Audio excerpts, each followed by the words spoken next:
जय हिंद। इस वीडियो में हम लोग समझने वाले हैं भूगोल के विषय में। देखिए, भूगोल का बहुत सारी कैटेगरी होता है, जैसे एस्ट्रोनॉमी होता है, टोपोग्राफी होती है, और आगे चलते चलेंगे तो हम लोग को ज्योग्राफी मिलेगा। तो भूगोल में एक आता है जिसको हम लोग कहते हैं खगोल विज्ञान। खगोल विज्ञान को बेसिकली हम लोग एस्ट्रोनॉमी भी कहते हैं और साथ साथ एस्ट्रोलॉजी भी कहते हैं। तो इसको हम लोग समझने का प्रयास करते हैं कि खगोल विज्ञान कहाँ है। इसको हम लोग अंतरिक्ष विज्ञान भी कहते हैं, यानी कि अंतरिक्ष यानी कि जो हमारे धरती से ऊपर है। देखिए, समझिएगा ध्यान से, यहाँ खगोल विज्ञान जब हम लोग शुरू करेंगे तो खगोल विज्ञान में हम लोग का अंतरिक्ष के बारे में पढ़ना होता है, जो कि अंतरिक्ष यानी कि ऊपर जो है ना। तो इसी में जो आता है वो हम लोग का आता है जिसका नाम है ब्रह्मांड। ब्रह्मांड का जो अध्ययन होता है उसको हम लोग ध्यान से देखेंगे तो पता ये चलेगा कि उसको एस्ट्रोनॉमी कहा जाता है। ब्रह्मांड का जो अध्ययन कहलाता है वो एस्ट्रोनॉमी होता है, यानी कि ब्रह्मांड का अध्ययन को हम लोग एस्ट्रोनॉमी कहेंगे। अब ये ब्रह्मांड है क्या सर? तो एस्ट्रोनॉमी हम लोग खगोलकी के नाम से भी जानते हैं। ब्रह्मांड है क्या चीज़? ब्रह्मांड जो होता है वो तो हम लोग इसको देखेंगे तो हम लोग को पता चलेगा कि समस्त जो पिंड जो है, यानी कि समस्त आकाशीय पिंड, इसका मतलब क्या हुआ सर? ब्रह्मांड का मतलब होता है समस्त आकाशीय पिंड। यानी कि जब इसको आप ध्यान से समझिएगा तो इसको हम कैसे समझ सकते हैं। देखिए, हम लोग अभी हैं तो हम लोग अभी पृथ्वी पर हैं। पृथ्वी से जब कोई आदमी, देखिए रात के मौसम में या कभी ज़्यादातर तो रात के मौसम में जब आप नज़र उठा के देखिएगा ऊपर, तो आपको ऊपर जितना कुछ दिखेगा, सब का सब जितना कुछ भी आपको दिखेगा, सब का सब किस विज्ञान में आएंगे? अंतरिक्ष में आ जाएंगे। उसी को हम लोग कहते हैं ब्रह्मांड। ब्रह्मांड यानी कि समस्त आकाशीय पिंड, जितना भी ऊपर दिखेगा सबको हम क्या कहेंगे? आकाशीय पिंड को क्या कहेंगे? ब्रह्मांड कहेंगे। जो भी हमको ऊपर दिखाई दे दे, तो इसका मतलब ये हो गया कि ब्रह्मांड वह होता है जो कि हमसे, यानी कि हम लोग धरती से छोड़ के ऊपर का चीज़ों को पढ़ेंगे। तो ऊपर में एक देखिए, यही चलते होता क्या है कि ऊपर वाला को हम लोग अंतरिक्ष विज्ञान कहते हैं। और एक तो हो गया धरती में जैसे पठार उठार, नदी नाला, ये सब मतलब जितना भी झील झरना पहाड़ पर्वत सारा चीज़। और एक हो गया हम लोग का भूगर्भ, यानी कि जमीन के अंदर, तो वो भी हम लोग पढ़ेंगे धीरे धीरे। तो अभी हम लोग पढ़ना चाह रहे हैं जिसके बारे में, वो है हम लोग का अंतरिक्ष का। तो अंतरिक्ष में ब्रह्मांड, ब्रह्मांड जो होता है वो समस्त आकाशीय पिंड होता है, यानी कि जितना भी ऊपर हमको जो दिखाई देगा वही हमारा क्या हो गया? ब्रह्मांड हो गया। देखिए, ब्रह्मांड में देखेंगे तो सबसे ज़्यादा हमको जो दिखाई देगा वो तारा दिखाई देगा। तारा बहुत ज़्यादा है आकाश में, समझ में ना यार, बहुत ज़्यादा है। देखिए, और अब जब हम लोग जब हम लोग अभी ऊपर जाएंगे अंतरिक्ष में तो हमको अलग अलग आकाशगंगा दिखेगा। तो खैर आगे हम लोग जैसे जैसे समझते चलेंगे वैसे वैसे हम लोग को समझ में आते जाएगा, पढ़ते जाएंगे तो ठीक है। तो सर्वाधिक देखिएगा ब्रह्मांड में तो क्या है? तारा है। सबसे ज़्यादा अगर ब्रह्मांड में कोई है तो वो क्या है? तारा है। और भूगोलवेताओं ने कहा कि भाई ब्रह्मांड धीरे धीरे क्या हो रहा है? विस्तार हो रहा है। ब्रह्मांड धीरे धीरे बड़ा हो रहा है, और कोई ताकत है जो ब्रह्मांड को खींच रहा है, तो ब्रह्मांड का विस्तार हो रहा है। ब्रह्मांड अभी भी फैल रहा है। बताइए, इतना तो है, इतना देखने के बावजूद लगता है कि बाप रे बाप इतना बड़ा हो गया है, इस सोचरा फैल के कहाँ जाएगा इतना इतना। तो जितना तारा देखिए, चांद देखिए, जितना देखिए अब ऊपर, तो ये सारे के सारे ब्रह्मांड, तो सबसे ज़्यादा वहाँ क्या है? तारा है। लेकिन कहा यह गया है कि ब्रह्मांड अभी भी फैल रहा है, बहुत तेज गति से फैल रहा है। अब देखिए, सर्वाधिक चीज पूछेगा तारा। तारा होता क्या है? देखिए, तारा उसी को कहते हैं जिसके पास खुद की ऊष्मा और खुद की लाइट होती है, हीट एंड लाइट। तो जब किसी के सामने ऊष्मा और प्रकाश दोनों मिलते हैं तो वो क्या है कहते हैं? तारा। देखिए, तारा, सूर्य क्या है? एक तारा है, क्योंकि सूर्य से हम लोग को ऊर्जा भी मिलती है और उसमें से हम लोग को प्रकाश भी मिलता है, तो उसमें लाइट भी है। जब सूरज उगता है तो पूरा धरती को क्या करता है? चंगा बना देता है, पूरा धरती उजाला, तो लाइट है। इसलिए उसके अंदर हीट है, हम लोग को प्रकाश देता है, तो गर्मी आने लगती है। तो जिसके अंदर भी हीट यानी कि ऊष्मा और साथ साथ लाइट यानी कि प्रकाश, ये दोनों चीज़ होती हैं, वो तारे होती हैं। जैसे आप कहोगे सर मून, बाबू मून जो है वो हमारा तारा नहीं है, क्योंकि चांद के पास ना तो लाइट है ना तो उसके पास ऊष्मा है यानी कि हीट है। तो हम चांद को नहीं कह सकते हैं कि वो क्या है? एक तरह का तारा है। लेकिन सूरज क्या है? तारा है।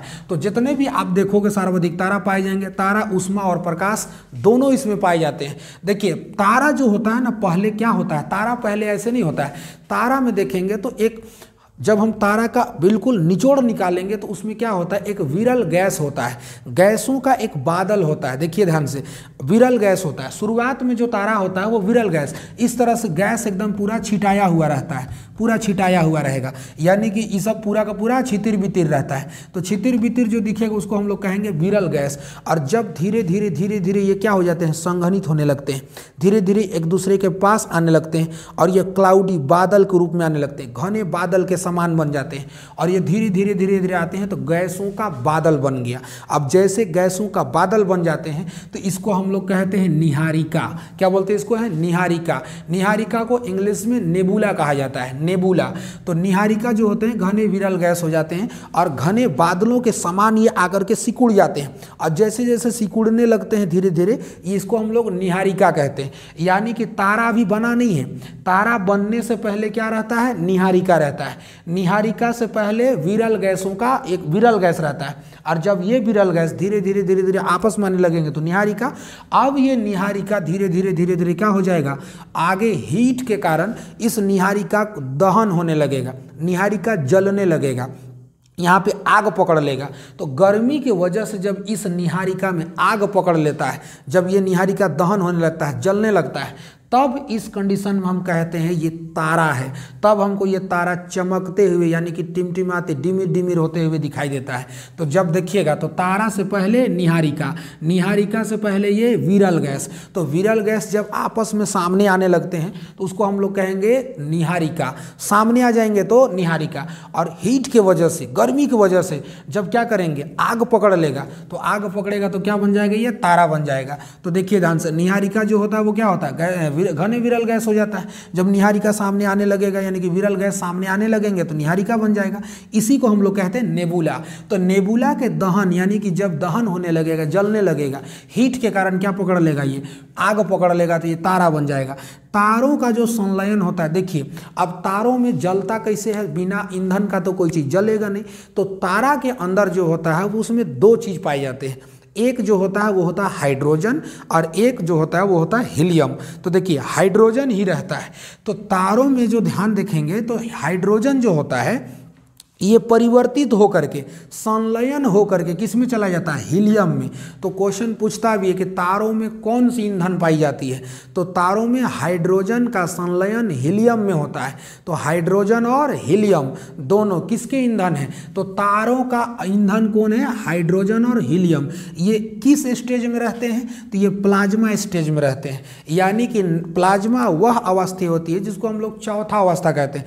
पर लिक्विड गैस 3 हो गया, चौथा अवस्था में प्लाज्मा हो जाता है, पांचवा में बीईसी यानी कि बोस आइंस्टीन कंडेंसेट, ये पांचवा अवस्था हो गया। तो ईंधन जब हम देखेंगे तो ये प्लाज्मा अवस्था में रहता है। प्लाज्मा ना तो पूरी तरीका से ठोस होता है, ना तो पूरी तरीका से द्रव होता है। यानी कि उसको उठाइएगा तो ढंग से उठेगा भी नहीं और उसको बहाइएगा तो बहेगा भी नहीं। जैसे खेखार को देखिएगा तो खेखार जो हमारा है वो क्या है, प्लाज्मा है। खेखार को कभी आप पकड़ के उठाइएगा तो उठवो नहीं करेगा, लेवल गिर जाएगा नीचे। और खेखार को अगर आप पानी मार के भगाइएगा तो खाली हिलेगा, ऐसे ऐसे हिलेगा, बोलेगा ये चुजरा मारता काहे रे, भगा काहे रहा है, भाग में नहीं करता हुआ है। तो खखार एक तरीका का क्या हो गया, नेटा, जानते हो ना, ये सब क्या हो गया, प्लाज्मा स्टेज में रहता है। समझिएगा इसका कहानी ये है कि भाई ये प्लाज्मा स्टेज में रहते हैं। तो ये तारा का अवस्था हो गया, यानी कि हाइड्रोजन और हीलियम जो स्टेज में पाए जाते हैं वो प्लाज्मा स्टेज में पाए जाते हैं। तो तारा ध्यान रखिएगा बनने से पहले क्या रहता है, निहारिका। कहेगा कि तारा बनने से पहले क्या रहता है, तो गैसों का बादल, या गैसों का बादल क्या कहते हैं, निहारिका। इससे क्वेश्चन नहीं पूछा जाता है, यानी कि विरल गैस से क्वेश्चन नहीं पूछेगा। विरल गैस जब सामने आ जाएंगे एक दूसरे के सामने तो ये क्या बन जाते हैं, निहारिका। और निहारिका जब आगे चलेगा, आग पकड़ लेगा तो क्या बन जाएगा, तारा। अब इसके बाद हम लोग समझेंगे कि आखिर तारा जो है वो किस पर निर्भर करता है, कि उसका रंग कैसा होता है, कलर क्या होता है। तो इसको हम लोग आगे समझते हैं। चलिए तो हम लोग समझते हैं तारों के रंग के विषय में। देखिए तारों का जो कलर होता है ना वो तारों का पृष्ठीय ताप पर निर्भर करता है। किस पर? पृष्ठीय ताप पर। यानी कि उसका ऊपर का हिस्सा कितना गर्म है, नीचे का हिस्सा कितना गर्म है, और बीच का हिस्सा कितना गर्म है। तो तारों का जो कलर होता है यानी कि रंग जो होता है वो निर्भर पृष्ठ ताप पर करता है कि कितना ताप होता है। अब समझिए, आप कल्पना कीजिए कि तारों का जो ताप होता है वो कितना ताप होता है। अभी देखिए ना, जून का महीना चल रहा है, कितना गर्मी तबाक एकदम लग रहा है, इतना हालत। अभी हम वीडियो आप लोगों के सामने बना रहे हैं, लेकिन इतना भयानक लाइट और इतना भयानक सारा चीज़ का गर्मी इतना भयानक है कि रहा नहीं जा रहा। अब फैन को चालू कर देंगे तो वीडियो नहीं बन पाएगा सही से। अब इतनी गर्मी है बताइए, जबकि हमारा शरीर का सामान्य तापमान कितना भाई 37 डिग्री टेम्परेचर रहता है।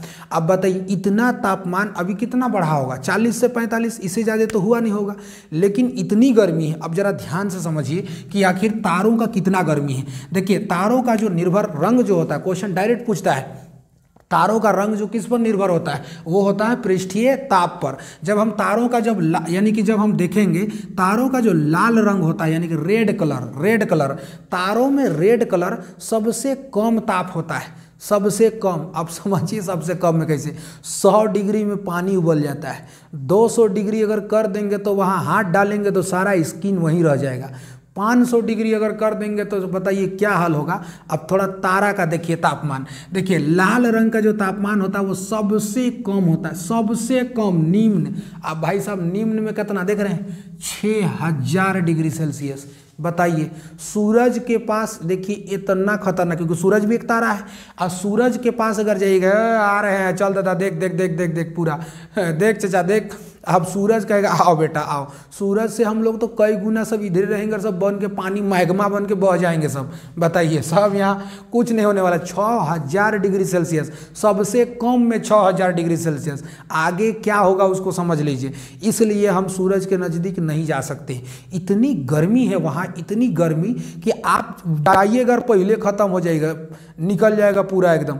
मतलब इतना ज़्यादा हीट है कि आप ध्यान लगाइएगा तो पता चलेगा कि 6000 डिग्री सेल्सियस इतना निम्न में रहता है। अब बताइए सफ़ेद रंग जो होता है इसमें सबसे मध्यम ताप होता है। अब बताइए 6000 ये है तो मध्यम मतलब समझ रहे हैं, एस्ट्रोनॉमी में या कोई नॉर्मल नहीं होता है। अगर हम कहेंगे कुछ दूरी पर है तो समझ लीजिएगा कि कुछ करोड़ दूरी पर है, कुछ करोड़।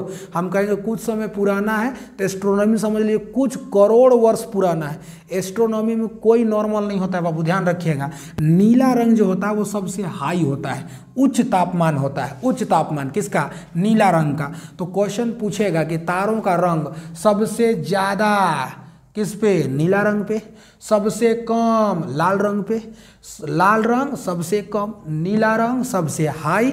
और ध्यान रखिएगा तारों का जो भविष्य होता है, फ्यूचर, वो किस पर निर्भर करता है?